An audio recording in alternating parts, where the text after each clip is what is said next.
प्रभो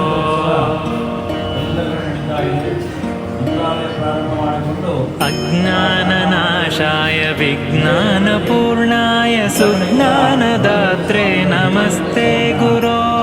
श्रीराघवेन्द्राय श्रीराघवेन्द्राय श्रीराघवेन्द्राय पाहि प्रभो आनन्दरूपाय नन्दात्मज श्रीपदाम्भोज भजे नमस्ते गुरो श्रीराघवेन्द्राय श्रीराघवेन्द्राय श्रीराघवेन्द्राय पाहि प्रभो इष्टप्रदानेन कष्टप्रहाणेन शिष्टस्तुतः श्रीपदाम्भोज भो श्रीराघवेन्द्राय श्रीराघवेन्द्राय श्रीराघवेन्द्राय पाहि प्रभो ईडे भवत्पा